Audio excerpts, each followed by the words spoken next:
Hello friend, welcome back to my video. आज की इस वीडियो में हम लोग रेलवे और एसएससी दोनों ही की जो भी एग्ज़ाम 2025 में होने वाले हैं उसके लिए टॉप इम्पोर्टेंट प्रश्नों करेंगे। कुल प्रश्न होंगे 30 जो कि आपके एग्ज़ाम के लिए काफ़ी ज़्यादा इम्पोर्टेंट होंगे। ये प्रश्न जो हैं साइंस, ठीक है, प्लस कुछ स्टैटिक जीके के भी क्वेश्चंस आपको देखने के लिए मिल सकते हैं, ठीक है। और ये आपके एग्ज़ाम के दृष्टिकोण से काफ़ी ज़्यादा महत्वपूर्ण होंगे आपके आने वाले सभी एग्ज़ामों के लिए। जो भी एग्ज़ाम होने वाले हैं, चाहे वो एसएससी के हो या फिर रेलवे के हो, सभी के लिए काफ़ी ज़्यादा इंपॉर्टेंट है। तो चलिए शुरू करते हैं वीडियो को। पहला सवाल देखिए। पहला सवाल है कि वायुमंडल में सबसे अधिक मात्रा में कौन सी गैस पाई जाती है, ठीक है। तो याद रखिएगा, वायुमंडल में जो सबसे अधिक मात्रा में पाया जाने वाला गैस है वो है नाइट्रोजन। ऑप्शन नंबर बी सही होगा, ठीक है। नाइट्रोजन करीब 70% हमारे वायुमंडल में पाया जाता है। आगे बढ़ते हैं। अगला सवाल देखिए कि जीवाश्म ईंधन जलाने से कौन सी गैस वायुमंडल में बढ़ती है, ठीक है। सवाल नंबर 2 है, कौन सी गैस बढ़ती है हमारे वायुमंडल में जीवाश्म ईंधन को जलाने पर।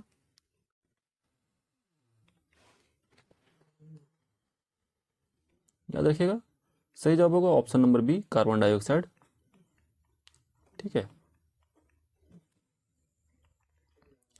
अगला याद रखिएगा। अगला सवाल देखिए, हुमायूं का मकबरा, हुमायूं का मकबरा जो है, सवाल नंबर 3 है, तो हुमायूं का मकबरा किसने बनवाया था। तो याद रखिएगा, हुमायूं का मकबरा किसके द्वारा बनवाया गया था। तो ये बनवाया गया था हाजी बेगम के द्वारा। ऑप्शन नंबर डी सही होगा। अगला सवाल है कि पानी में इलेक्ट्रोलिसिस के दौरान कौन सी गैस एनोड पर निकलती है। तो याद रखिएगा, पानी में इलेक्ट्रोलिसिस जब हम करवाते हैं तो एनोड पर कौन सी गैस निकलती है। तो ये गैस रहती है ऑक्सीजन, ठीक है। और हाइड्रोजन जो है ये किस पे निकलेगा, तो ये कैथोड पे रहता है, ठीक है। आगे बढ़ते हैं। अगला सवाल देखिए। अगला सवाल काफ़ी सिंपल है कि विद्युत मोटर में ऊर्जा का रूपांतरण किस रूप में होता है। याद रखिएगा, जो भी विद्युत मोटर होते हैं, ठीक है, इसमें क्या होता है, विद्युत ऊर्जा जो होती है यांत्रिक ऊर्जा में बदलती है। ऑप्शन नंबर सी सही होगा। आगे बढ़ते हैं। अगला सवाल देखिए कि भारत में संगीत अकादमी की स्थापना किसने की थी। तो याद रखिएगा, भारत में संगीत अकादमी है इसकी स्थापना किसके द्वारा की गई है। तो इसकी स्थापना की गई है सी राजा गोपालचारी के द्वारा। ऑप्शन नंबर डी सही होगा। आगे बढ़ते हैं। अगले सवाल है, ध्वनि की तीव्रता मापने के लिए कौन सी इकाई का उपयोग किया जाता है। तो याद रखिएगा, ध्वनि को किस में मापा जाता है, ध्वनि को मापने का यूनिट क्या है, ये पूछा जा रहा है। जल्दी से बताइए कौन सा यूनिट सही होगा। तो याद रखिएगा, ध्वनि किस में मापते हैं, ये डेसिबल में मापा जाता है, ठीक है। हर्ट्ज में, याद रखिएगा, हर्ट्ज में क्या नापा जाता है, हर्ट्ज में आवृत्ति नापी जाती है, आवृत्ति, ठीक है। आगे बढ़ते हैं। अगला सवाल देखिए, सबसे हल्का तत्व कौन सा है, वह सबसे हल्का तत्व कौन सा है, ये पूछा जा रहा है। सबसे हल्का तत्व के बारे में बात हो रही है, तो जल्दी से बताइए कौन सा होगा सबसे हल्का तत्व।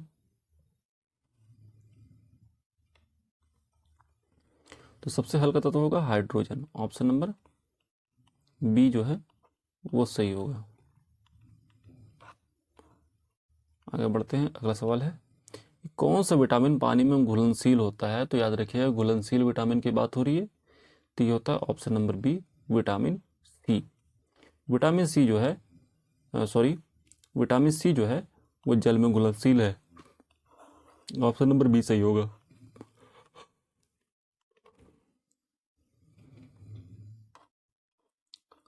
अगला है, वह परमाणु बम परीक्षण, सॉरी, पहला परमाणु बम परीक्षण किस वर्ष में किया गया था। तो याद रखिएगा, पहला परमाणु बम का परीक्षण किस वर्ष में किया गया था।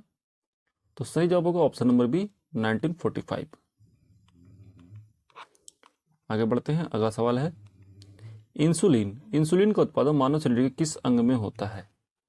तो याद रखिएगा, इंसुलिन जो होता है ये हमारे कहाँ पे उत्पादन होता है हमारे शरीर में, किसका उत्पादन होता है? अग्नाशय में। ऑप्शन नंबर बी सही होगा। आगे बढ़ते हैं, अगला सवाल देखिए, सबसे बड़ा जीवित पक्षी कौन सा है? तो सबसे बड़ा जीवित पक्षी की बात हो रही है तो ये है शुतुरमुर्ग। ऑप्शन नंबर बी सही होगा। याद रखिए, शुतुरमुर्ग का अंडा जो है, इसका जो अंडा होता है वो भी सबसे बड़ा एक कोशिकीय जीव है। क्या है?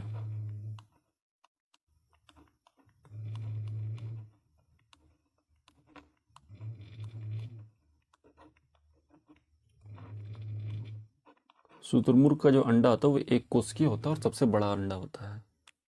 ठीक है, आगे बढ़ते हैं, अगला सवाल है, कौन सी नदी पवित्र गंगा के रूप में जानी जाती है? तो याद रखिएगा, सही जवाब कौन सा होगा इसका? इसका सही जवाब होगा गंगा नदी। ठीक है, और साउथ की गंगा किसे कहते हैं? दक्षिण गंगा। तो ये कहा जाता है गोदावरी को। क्या कहते हैं हम लोग? दक्षिण गंगा। ओके, आगे बढ़ते हैं, अगला सवाल देखिए, विद्युत बल्ब का फिलामेंट किस धातु से बना होता है? तो विद्युत बल्ब का जो फिलामेंट होता है वो किससे बना होता है? तो याद रखिएगा, ये सही जवाब होगा इसका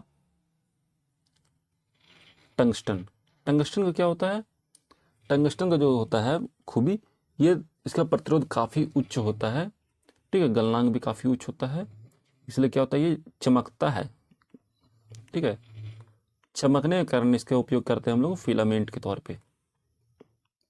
आगे बढ़ते हैं, अगला सवाल है, किस ग्रह पर दिन का समय सबसे लंबा होता है?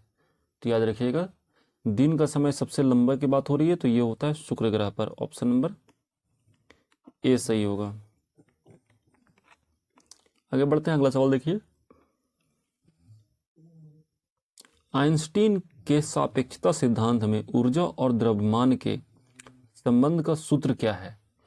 तो याद रखिएगा, आइंस्टीन का जो सापेक्षता का सिद्धांत है, इसमें ऊर्जा और द्रव्यमान के बीच का जो संबंध का सूत्र है, ये सूत्र है बी। ऑप्शन नंबर बी, ई बराबर एम सी स्क्वायर। क्या है?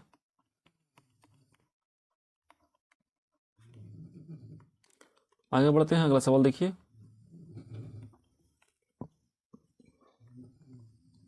कि पृथ्वी का सबसे नजदीकी तारा कौन सा है?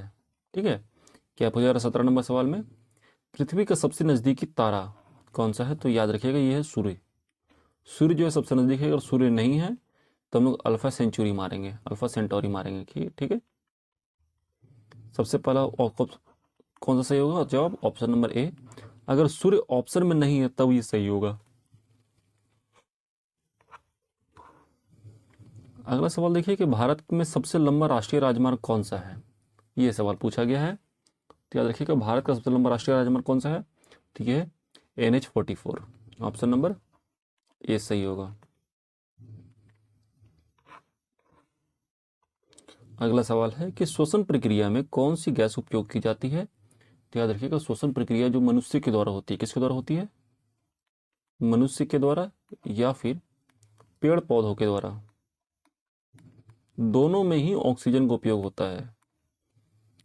ठीक है, याद रखिएगा, पेड़ पौधे ऑक्सीजन श्वसन के लिए उपयोग करते हैं, कार्बन डाइऑक्साइड का उपयोग करते हैं सिर्फ और सिर्फ खाना बनाने के लिए, यानी कि प्रकाश संश्लेषण के दौरान।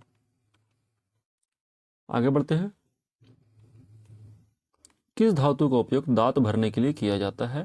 तो याद रखिएगा, दांत भरने के लिए किसका उपयोग किया जाता है? किस धातु का? इसका उपयोग करते हैं लोग पारा का उपयोग करते हैं। ऑप्शन नंबर सी सही होगा।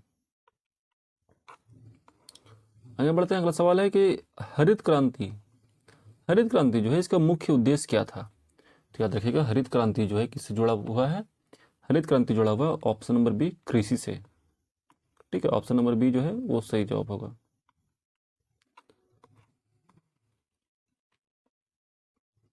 अगला सवाल है कि पौधों में जल परिवहन किसके द्वारा होता है? तो याद रखिएगा, पौधों में जो जल परिवहन होता है किसके द्वारा होता है? जल का परिवहन होता है जाइलम के द्वारा। ऑप्शन नंबर बी सही होगा। ठीक है, फ्लोएम क्या करता है? ये खनिज लवण का वहन करता है।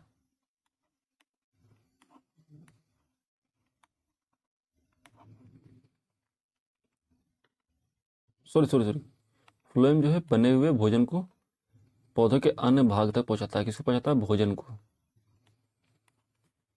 आगे बढ़ते हैं, अगला सवाल देखिए।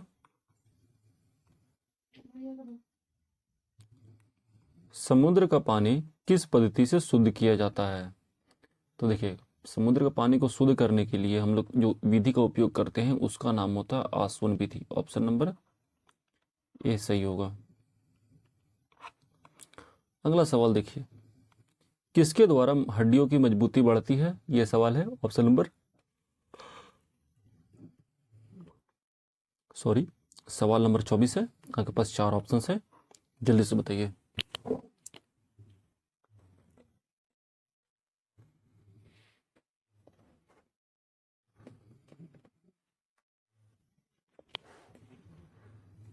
सही जवाब होगा option number A, calcium. Calcium जो होता है, हड्डियां जो होती है कैल्शियम से उनकी मजबूती हड्डियों की बढ़ती है। आगे बढ़ते हैं, अगला सवाल है, एवरेस्ट शिखर का नाम किसके सम्मान में रखा गया था? ठीक है, यह सवाल है। सही ऑप्शन क्या होगा, जल्दी से बताइए।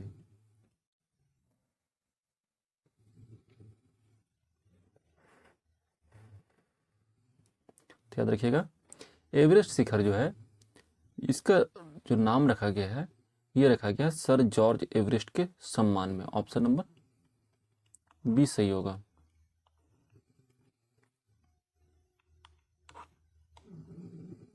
अगला सवाल है कि कौन सा पदार्थ जो है बिजली का अच्छा चालक नहीं है?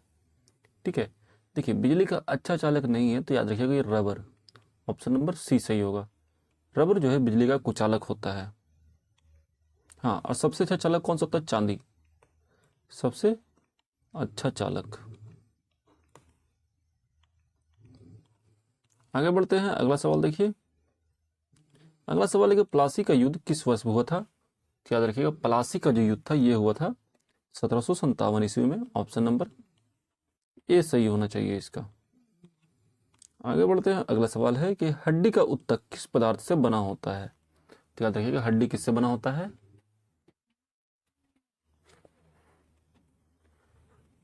तो हड्डी बना होता है कैल्शियम से। ठीक है, याद रखिएगा, साथ ही साथ फास्फोरस भी कभी कभी ऑप्शन में दे देता है, तो फास्फोरस भी सही होगा। फास्फोरस भी मिला होता है कैल्शियम के साथ।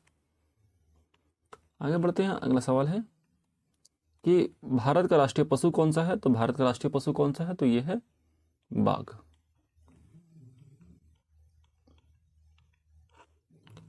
आगे बढ़ते हैं, अगला सवाल है, किस प्रकार का रक्त समूह सार्वभौमिक दाता कहलाता है? यानी कि यूनिवर्सल डोनर। यूनिवर्सल डोनर कौन सा है? तो सार्वभौमिक दाता जो है ये है O negative. Option number D सही होगा। ठीक है, तो आज की वीडियो में इतना ही था फ्रेंड। हम लोगों ने टोटल 30 प्रश्न किए हैं, जो कि उम्मीद है आपको अच्छे लगे होंगे। और आपके जितना भी प्रश्न सही हुए हैं, ठीक है, सही हुए हैं, उन्हें कमेंट बॉक्स में मेंशन करिए कि आपको 30 में से आउट ऑफ 30 टोटल कितने प्रश्न सही हुए हैं। ठीक है, तभी ताकि हमें भी फीडबैक मिल सके। मिलते हैं नेक्स्ट वीडियो में। अगर वीडियो अच्छा लगा तो प्लीज़ वीडियो को लाइक करिए, चैनल को सब्सक्राइब करिए इस टाइप के और ही वीडियो के लिए। तब तक के लिए जय हिंद, अपना ख्याल रखिएगा and finally thanks for watching.